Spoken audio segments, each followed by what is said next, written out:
Well, here now to discuss and break this all down is CBN's Chuck Holton, joining us from Colombia, and CBN senior White House correspondent Kelly Wright. Gentlemen, welcome to both of you. Kelly, I want to start with you.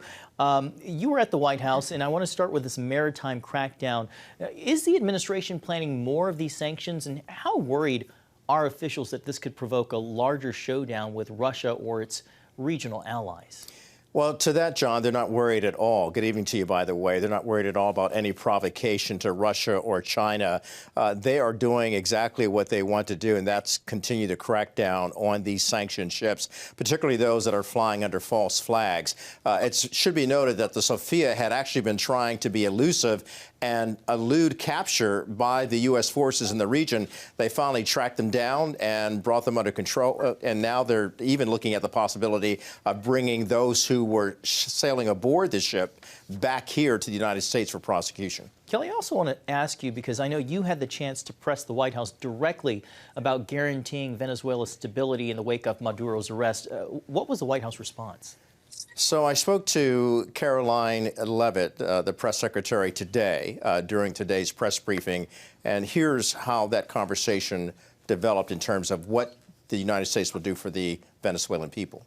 As you know, there's some 8 million Venezuelans here, some of them celebrating in the streets. There are Venezuelans on the ground who are concerned about their safety. What does the Trump administration, what is it doing to actually help people in Venezuela understand that they will be secure throughout this transition? I think the fact that this president actually followed through on the long-held promise of the United States of America, the bipartisan promise to take down the illegitimate Maduro regime, should give assurance to the Venezuelan people and also Venezuelan Americans who fled this communist regime for a better life here at home, that this is a president who is serious about taking down illegitimate regimes and who is also serious about securing the security of the United States of America, including the Venezuelan American people. Now, to be clear, Caroline Leavitt also stated that there are no U.S. boots on the ground in Venezuela. As we've seen some reports, there are people actually leaving Venezuela because they're just not certain what the Maduro regime that is left in place will do. Speaking of Venezuelans, Chuck, despite the fact that Maduro sits in a New York City jail cell facing narco-terrorism charges, he no longer holds power in Caracas, but some equate this not necessarily as regime change, but leadership change because of the Chavistas still in power. Do Venezuelans see this as a turning point or another example maybe of foreign interference? Real good question, John. We've been here all week across Colombia, and you know there are millions of Venezuelans here, so it's an easy place to talk to Venezuelans where they can actually talk to you, because if you tried to talk to them in Venezuela, number one, they try to kidnap you. Number two, they're not going to be able to speak freely because they're being threatened. And so the people outside Venezuela will tell you the truth. And what they're saying is at first they were ecstatic that Maduro was gone. They thought this is it. This is the time that we're going to be freed. And then they realized that Maduro was taken out. They took Alibaba, but they left the 40 thieves. And when they left the 40 thieves, those people are doing worse than Maduro did, according to the people on the ground in Venezuela. They are threatening. They're making journalists disappear. They are driving through the streets with machine guns, and they're saying they are going to track down anybody who even remotely was happy that Maduro was taken out. So what they're saying is if Trump really wants to free the Venezuelan people, he needs to make sure that the rest of the regime collapses. That hasn't happened yet. And so they're getting a little kind of upset about that, little disenfranchised here in Colombia, especially because a lot of these people would love to be able to go home. I can understand the disenchantment that you're describing. Do they say anything specifically about the interim leader, Delcy Rodríguez? Yeah, they call her the torturer in chief.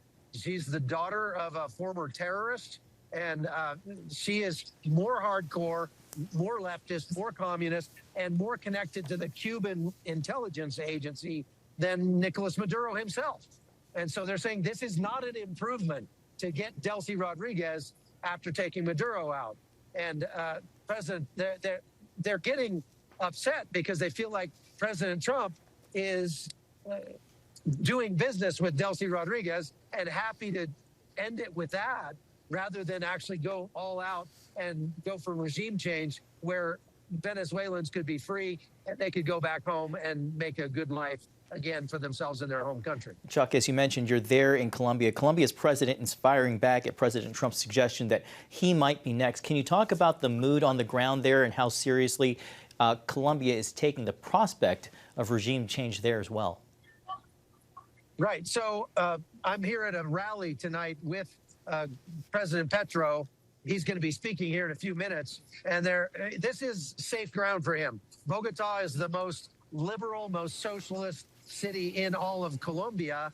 And he's called together his faithful today here in this event to support him and to say, Yankee go home, essentially, is what we've heard quite a bit today from people. But when you look at a broader picture of Colombia, his approval ratings are in the high 20s or low 30s. He's a lame duck. He's at the very end of his presidency. They have new elections coming up in May.